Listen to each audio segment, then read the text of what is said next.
I was selfish and only thinking about myself. A lot of choices I've made for myself were at a low level mindset. It's impossible to build an empire and raise children at the same time. One has to give. You cannot serve two masters. And this is why your sacrifices might be backfiring. The shocking truth that nobody tells you. I had all these dreams, goals that I wanted to achieve. I said when I was very young, I want to build an empire. What that empire looks like, I have no clue at the time. What I see that empire being now is having a big real estate portfolio,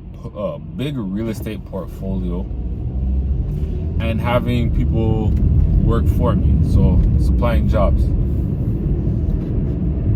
But at the same time, I said, you know what? I don't want to be old and have kids. Mind you, I'm on both sides of the spectrum because I had a child when I was young and a child when I was older. And it was quite different between the two of them. And what I learned is, with my older one, I sacrificed a lot of quality time with her for a bigger picture, a better life for the two of us. But I was low level thinking because, hey, I just literally hit 18. I was a child. I wasn't prepared to be a father.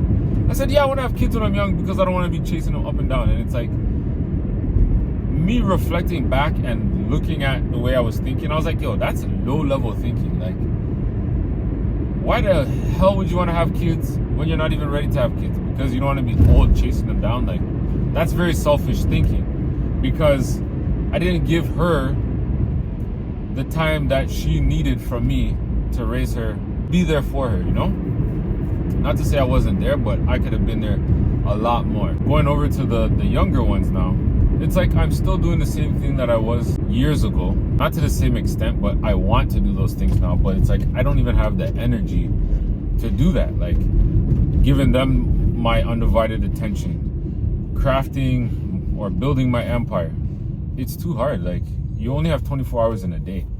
Some people may be saying, oh, just schedule your time, blah, blah, blah. Sometimes it takes a bit more than scheduling time. Like, scheduling time for kids, if you're a parent, you know it's not easy just saying, hey, let's schedule this time and have fun together. Like, no, it doesn't work that way. Like, when you start having fun with your kids and stuff, you don't want to just stop. Neither do they. So scheduling that time is kind of weird. Then if you're building something really big, it's going to require a lot of your time. Sometimes that time is time that you got to take away from your family to do these things. Like, some CEOs of big businesses, they don't see their family that often because they're building something big. So I wanted to make this video talking about sacrifices. So what is sacrifice? Giving up something valuable for a bigger cause or to help someone else. The word comes from Latin scarce, means sacred, means to make. Originally, it was about offering to gods. There's different types of sacrifices, if you didn't know. Some of these I didn't even realize they were sacrifices. But looking it up, there's personal sacrifices. Choosing work over personal time. There's family sacrifices, as what I went through. Parents giving up a lot for their kids. Some parents, they give up having to work that dream job that they wanted to spend time with their kids, or being a stay-home parent. Others dedicate like 80 hours to give their child a better life than they had. It all just depends on the person, the type of life or the sacrifice that they choose. Then you have social sacrifice, doing something for the community, putting the community before yourself. Religious sacrifice, offering to a higher power. Some people give their life to God and say, I'm gonna stop doing the foolishness and serve God. Financial sacrifice, saving money for a bigger goal. A lot of people, they're not ready for financial sacrifices, but that's what you need to do sometimes. I was scrolling through Instagram the other day and somebody posted a mortgage broker, and he got a new car. When you think of mortgage broker or people in that type of class, you think they're gonna go high end luxury. You know what he got? He got a Honda Civic, and he was okay with it. He was ecstatic about it. He didn't care to get a flashy car. And he knew, being a mortgage broker, what a lot of people go through when it comes time to get a mortgage. One of their roadblocks is car payments.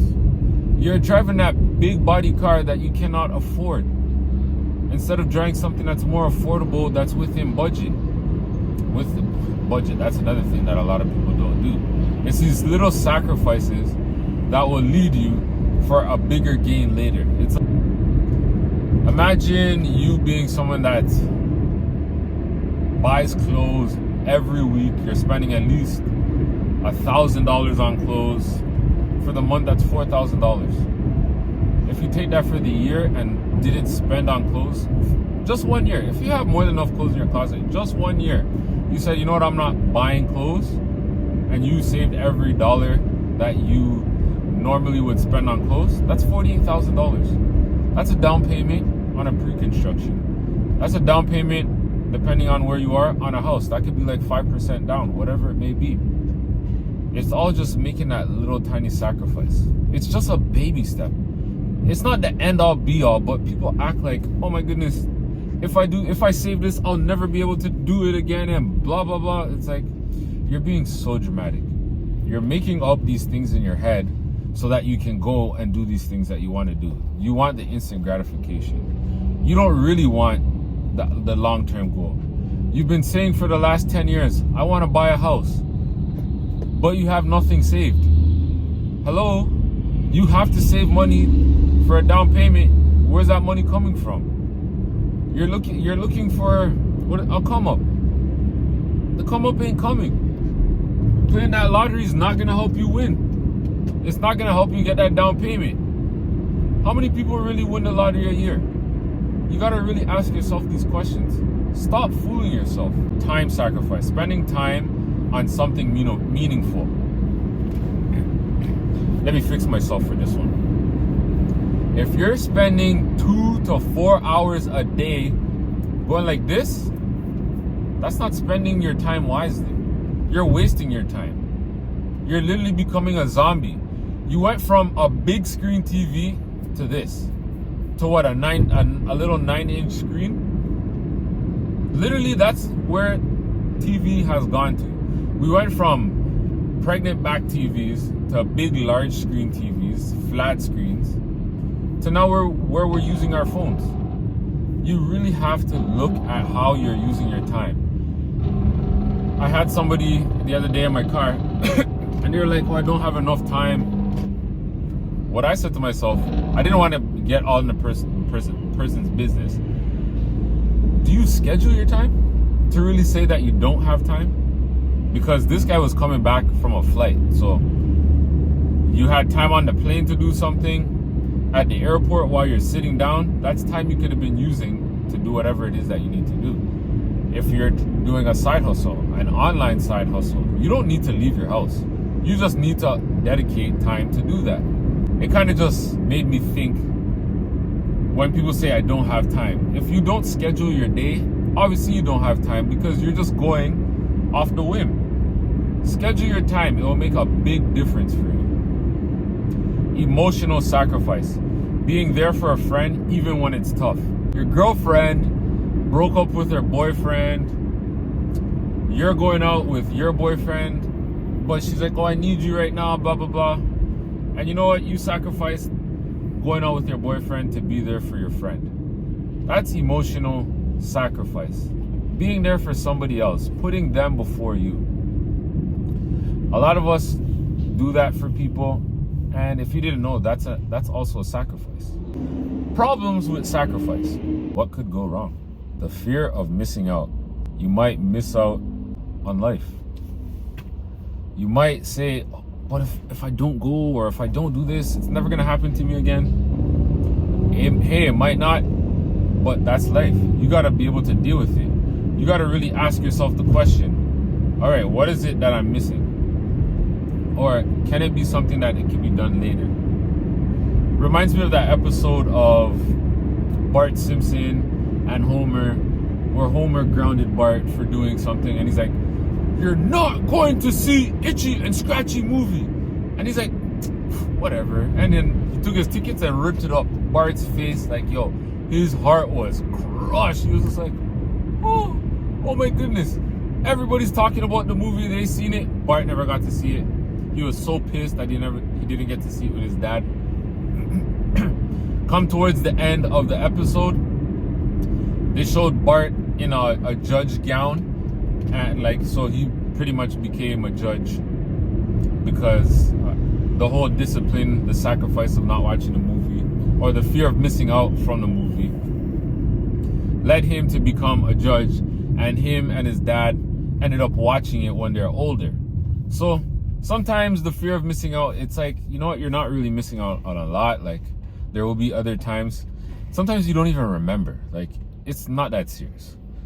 So don't worry if you miss out on something, if you're sacrificing for the greater picture. Uncertainty, will this pay off? This is something that I struggle with a lot. If I do this, will this pay off for me? If I do it a lot when it comes to trading. Not investing, but trading. Doing Forex. And I say to myself, all right, if I go all in on this trade, will I be able to double my money faster? Some cases, yes. Other cases, no. It's a 50-50 chance. You just don't know. But these are the things that we do on a daily basis. We're uncertain. However, if I did my homework, plan my trade, structure it out, everything aligned for that trade, and I executed it, more often than not,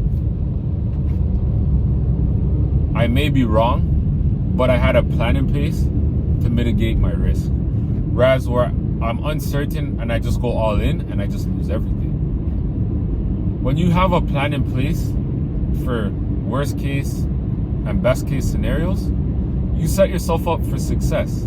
You take the emotions out of it. You're using logic now. So if you are uncertain about something, you need to plan it out. Emotional strain. It can be emotionally draining. You are trying to... I'm keeping it very simple and things that I can relate to, like video games. You play a video game for so long and you're trying to beat the final boss. Let's go with Super Mario, because everybody knows Super Mario. You're trying to beat Bowser and you just... For those that are my age, Super Mario Brothers 3, level 8. That is one of the hardest levels ever to play in any video game history. You gotta go through that whole level and then play Bowser after. To this day, I cannot beat that. I can't even get to Bowser. Like, that's how hard the level is for me. I'm gonna challenge myself and try to beat it one day. But that level, it's so emotionally draining. Like, you're excited to play the game, but now repeatedly playing that level over and over again, you just can't do it. Like, oh my God, like, it's just draining. Like, it takes a toll on your body, where you're like, you know what, screw this game, I'm not even a bother anymore. I'm an adult now and I'm still talking about this game. That's how emotionally draining that game is. Damn you, Mario Brothers 3. Burnout. Ever felt too tired to care? Imagine driving 12 hours, 7 days a week, 7 days a week for 3 months straight. Then you just collapse. Like, your body said, yo, I just can't handle it. Like, I need a real break. Like, your body literally is telling you, I'm shutting down, I'm rebooting, because you're working me too hard. Burnout. Like, you have to give yourself breaks. Like, that's sometimes what it feels like with these when you're sacrificing. You're just going all in and not giving yourself proper breaks. You have to say to yourself, okay, I can only do so much. This is my limit. I'm good with it, and that's it. We got to stop trying to just do the most all the time. It's like, all right, if I do this, then I'm good. Then I'll have, like, no. Pace yourself. Don't do everything all at once. Why is it that we see sacrifice as being bad? Sacrifice, it's viewed negatively because we feel like we're losing something. And sometimes we are. But that's the whole thing around sacrifice. Something has to give. You cannot serve two masters. It's one or the other. Here's a saying for you. I can do anything, but I can't do everything. If you're building a house, can you be a carpenter, HVAC, electrician, all in one shot? No. But you can do one and then the other after. That's why sometimes it's seen as a bad thing. And for me, I made this video because I said, yo, I'm giving up all this stuff, but I was like, when something appears negative, why not try to see it on the other side of things? Like, okay, I am sacrificing my time to work 12 hours and do Uber, but I said, you know what? Why not use that to my advantage or to my benefit? It's a quiet area, nobody's distracting me, I can talk freely, record the video, and when I get home, I can just edit it after. This is me. It's like, yeah, I'm stuck in a car, but I'm killing two birds with one stone. So I don't look at the sacrifice as a bad thing. I'm looking at the sacrifice as, you know what, discipline yourself, only do one thing, you'll get over this. How to make better sacrifices. The solution is balance yourself and ask questions before taking on more tasks. So, question you ask yourself first, is it necessary? Do I need to be doing this right now? Do I need to be doing this for the greater good of something else? Why am I doing this? What will I gain from this long term? How will it affect me emotionally? Ask yourself those three questions. If something doesn't feel right, then it's maybe not a sacrifice that you want to be making. Remember, sacrifice isn't bad. Doing it thoughtlessly is. Be mindful and avoid pitfalls like the ones that I explained to you in this video. To recap everything, we dove into the true meaning of sacrifice. We explored 7 subcategories and discussed the top 5 pitfalls to avoid. The lesson here is be smart, be mindful, and choose sacrifices wisely. So that wraps up another edition of, I don't even know what to call these videos. If you have a name for this video or these types of videos, leave it in the comments. And don't forget to hit the subscribe button. And I'll see you on the next episode.